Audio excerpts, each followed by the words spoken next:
Charles Brown, Jr.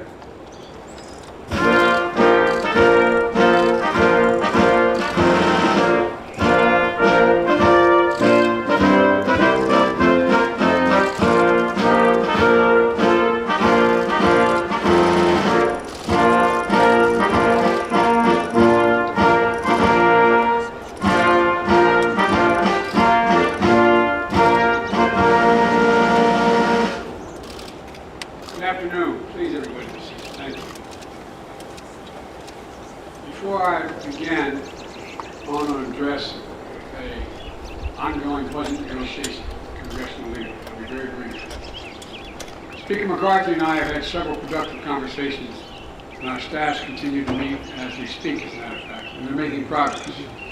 I've made clear time and again that falling on our national debt is not an option. The American people deserve to know that the Social Security payments will be there. The Veterans Hospital will remain open, and that economic progress will be made, and we're going to continue to make it. Default puts all that at risk. Congressional leaders understand that, and they've all agreed there will be no default. It is time for Congress to act now.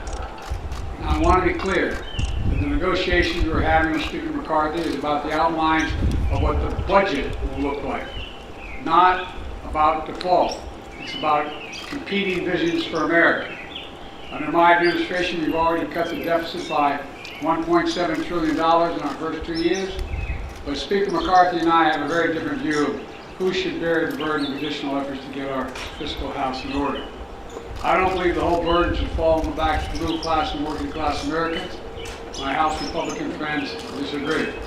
Instead, Republicans passed a bill that would make huge cuts in important programs that millions of working and middle-class Americans count on. Huge cuts in the number of teachers, police officers, border patrol agents, and increased wait times for Social Security claims. And I won't agree to that. I put forward a proposal that will cut spending by more than $1 trillion that freezes spending for the next 2 years. That's on top of the nearly $3 trillion in deficit reduction I previously proposed through a combination of spending cuts and new revenue raises. I propose making the wealthy begin to pay their fair share, which will reduce the deficit, but it won't cut programs for hardworking Americans depending on it, those funds in order to continue big tax returns for the wealthiest Americans, America and America's largest corporations. But it can reduce the deficit both in short term and long term with a combination of spending cuts and programs that help big oil and big pharma by closing tax loopholes and making the wealthy pay their fair share. I reduced the deficit, I said, $1.7 trillion in my first 2 years without raising a cent and raising taxes above anyone making less than $400,000. The economy is growing. The only way to move forward is with a bipartisan agreement, and I believe will come to an agreement that allows us to move forward and that protects the hardworking Americans in this country. Now, for the reason we're here. I'm sure you didn't come to do that. Vice President Harris, Secretary Austin, Representative Calvert, Representative Calhoun, Calhoun's not here, McCollum. And I want to thank you all for joining us. As Chairman Milley, I want to start by thanking you. I really mean it, for your years of service as chairman and for your lifetime of selfless commitment to our country. And I also want to thank your incredible wife, Holly Ann, and your 2 children, Peter and Mary. You know, your family has served alongside you every single step of the way, and our entire country is grateful. As chairman, you've led our military through the most complex security environment our world has faced in a long, long time. And we've strengthened our alliances from NATO to the Indo-Pacific and built new partnerships like AUKUS. We've anticipated new threats in domains like space and cyber. We've addressed challenges that transcend borders and responding to global pandemics by tackling the existential threat of climate change. We've ended the longest war in American history. We continue to take terrorists off the battlefield. And we rallied the world to stand with the brave people of Ukraine as they defend their freedom against Russian aggression. So through everything, Secretary Austin and I have had candid and direct counsel. I value his insight. More than that, I truly enjoyed working with you. I trust you completely. help set our country and our military on a course that will put us in the strongest possible position to succeed in the years ahead. I'm looking forward to continuing our work together as you finish your term and prepare to pass the baton to your successor. So today, I have the honor of introducing my nominee to be the next chairman of the Joint Chiefs of Staff, General Charles Q. Brown, Jr. General, welcome. General Brown's a warrior, descended from a proud line of warriors. His father, the U.S. Army Colonel C.Q. Brown, served in Vietnam. His grandfather, U.S. Army Master Sergeant Robert E. Brown, Jr., led a segregated unit in World War II. And his command pilot, General Brown, brings to this role more than 3,000 hours of fighting flying experience, including 130 combat hours. He knows what it means to be in the thick of battle and how to keep your cool when things get hard. Like when your F-16 was on fire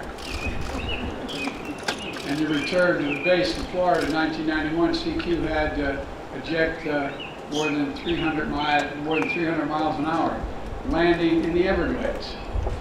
That's a lot of fun, huh? Well, I tell you what, he was back in the cockpit the next week with a new call sign, Swamp Thang. New call sign.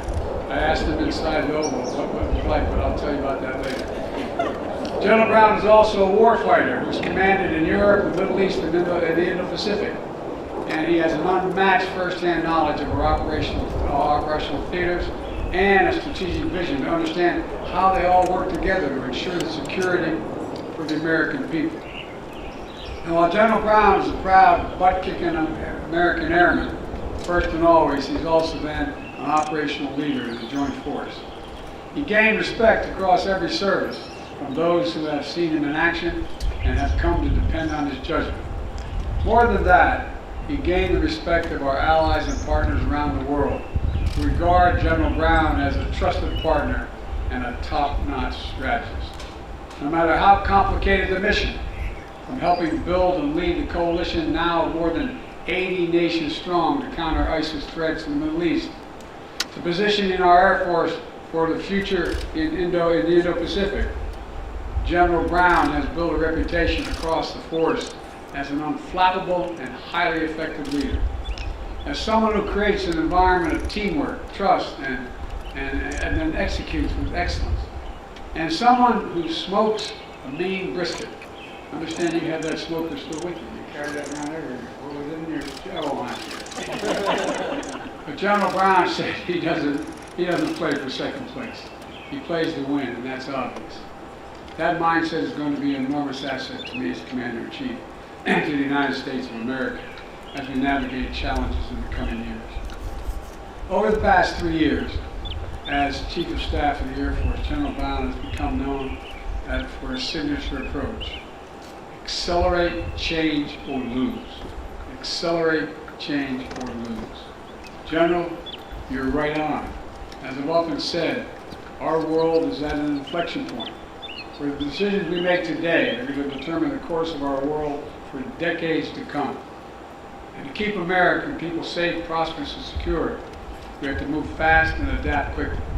We have to maintain and combat credible force capable of deterring and defeating any potential threat. We have to manage our competition with China and meet the reality of renewed aggression in Europe. We need to make sure we retain our competitive edge in an age where emerging technologies from AI to 3D printing could fundamentally change the character of the company. With General Brown as chairman, I know I'll be able to rely on his advice as a military strategist and as a leader of military innovation, dedicated to keeping our armed forces the best in the world, and they are the best in the history of the world, and that's a fact. I'll also be able to rely on him as a thoughtful, deliberate leader who is unafraid to speak his mind, as someone who will deliver an honest message that needs to be heard, and will always do the right thing when it's hard. That's the number one quality the president needs in a chairman. And that's the leader, that all Americans met 3 years ago, when General Brown gave an unflinching video testimonial sharing his own experience of racism and his deep love of our country, to which he's dedicated his entire adult life. He took real backbone and struck a chord not only with our military members, but with Americans all across the country. CQ is a fearless leader and an unyielding patriot. And that's why 3 years ago he was confirmed by the United States Senate 98-0. I urge the Senate to once again confirm General Brown with the same overwhelming bipartisan support for his new role as chairman of the Joint Chiefs of Staff. I also want to recognize CQ's family, his wife Shireen. She is here. Would you mind standing, Shireen? I know that's embarrassing you. And his son Sean and Ross. Throughout General Brown's stellar career in the Air Force, CQ and Shireen have always put family first. And they both know from their own experience growing up in military families that it's not just the person who wears the uniform who serves. The whole family serves, and the whole family sacrifices on behalf of the nation. Shireen, you and CQ are true partners in our dedication to the health and well-being of the women and men in uniform and their families. Five and Thrive initiative that is doing important work to address the greatest issues affecting military families: child care, education, spousal employment, health care, and housing. And I know that Jill and I look forward to working even more closely with you on these issues through her joining forces initiative. Let me close with this. This year will mark the 75th anniversary of an integrated force, and the 75th anniversary of women serving in the force, and the 50th anniversary of the all-volunteer force. We're celebrating the root of our national strength, the most American of ideas, the most self-evident truth. All women and men are created equal, and that no more powerful testament to this than the armed forces of the United States of America. The steps we've taken over the decades to harness the full diversity of our nation have grown our armed forces into the greatest fighting force, I'll say it again a second time, the greatest fighting force in the history of the world. And General Brown, you've been an essential leader in making our nation and our force even stronger. You've made history, and you have even made it as a Jeopardy clue. Did you know that? You made it as a Jeopardy clue, the Daily Double, no less. Well, so thank you, General Brown and Shireen and the whole family for being willing to take on this mission. And I can thank no one better suited or qualified to lead our force through the challenges and responsibilities ahead. I look forward to having you at my side, advising me as the next chairman and helping keep the American people safe. Thank you all, and thank all the military in the audience. Thank you for your service, and thank your families as well. And may God protect our troops. Thank you.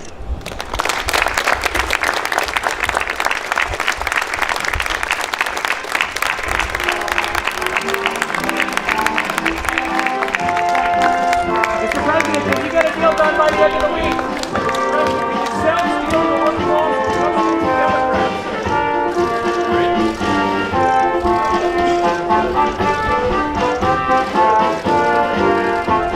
Democrats that you support a final deal?